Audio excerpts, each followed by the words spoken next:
Quand vous prenez Afrique du Sud, quand vous prenez Kenya, quand vous prenez Ghana, quand vous prenez Nigeria, c'est vrai, on est tous en Afrique, mais au moins, pour eux, est mieux.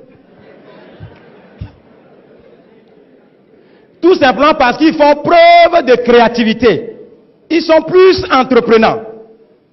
On ne les maintient pas dans la mentalité de bureaucratie. Entre-temps, je suis allé au Nigeria pour voir un peu comment la mentalité se passe là-bas. Parce que moi aussi, je suis africain francophone, 100%. Mais ma mentalité a changé très tôt. C'est ça qui a fait la différence. Alors quand je suis allé au Nigeria surtout, mesdames, j'étais choqué. J'étais même aigri au début. Je vois l'étudiant, suivez attentivement, l'étudiant nigérian vient en classe en voiture 4x4 new, pas acheté au port. Hey, le premier jour quand j'ai vu, il dit, hey, parfois moi je pose la question, are you a student? Il dit, ah, pourquoi tu poses cette question? What is your secret? Quand tu lui poses la question, quel est ton secret? Il va te dire, hey, one leg in school, another leg in business.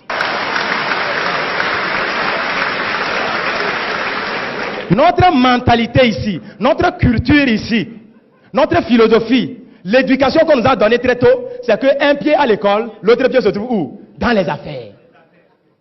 Et c'est ce qui me permet, moi étudiant, ce n'est pas papa qui m'a acheté la voiture, moi étudiant, je peux m'acheter ma propre voiture, neuve. Mais chez nous ici, quelle est la mentalité? Two legs in school, bien collés, c'est-à-dire 2 pieds à l'école, bien collés. À la fin des études, les two legs reviennent aussi à la maison, bien collés à la maison. On regarde la télévision, on mange, on insulte les parents, on insulte les présidents. On croit que c'est eux qui ont fait quelque chose. Maintenant, l'anglophone, quand il a fini ses études, étant donné que l'habitude est une seconde nature, s'il cherche l'emploi et il trouve cet emploi, il le fait très bien. Parce qu'il se dit, ça c'est ma contribution en tant que fonctionnaire pour le développement de ma nation. Il le fait très bien. S'il est ingénieur en informatique, ingénieur en cours, il le fait très bien. Mais il fait toujours one leg in office, another leg in business. C'est ce qui lui permet de ne pas faire trop de prêts et construire sa maison, acheter sa voiture, s'occuper de ses enfants sans avoir les soucis financiers.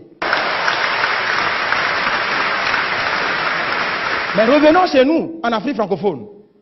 Quand on a écrit j'ai l'honneur plus de 1000 fois, personne n'a répondu. Le jour où on gagne ce boulot, praise the Lord. Alléluia. Two legs in office, bien collés in office. Quand on finit, les two legs reviennent à la maison, bien collés. On regarde la télévision, on mange un peu. Vous savez, là où nous on est puissant en termes de libération de notre potentiel, c'est notre potentiel sexuel. Quand on finit de manger, on regarde les journaux.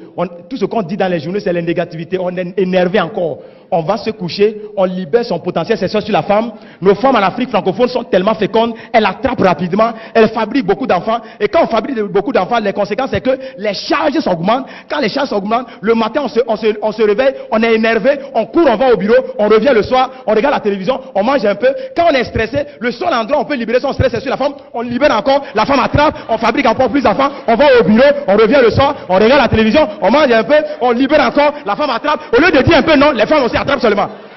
Et on a fabriqué tellement d'enfants, les charges ont augmenté, papa est stressé, actuellement il a 30 ans, mais il a tension, il a diabète, lui seul. C'est ça l'Afrique francophone, mesdames et messieurs.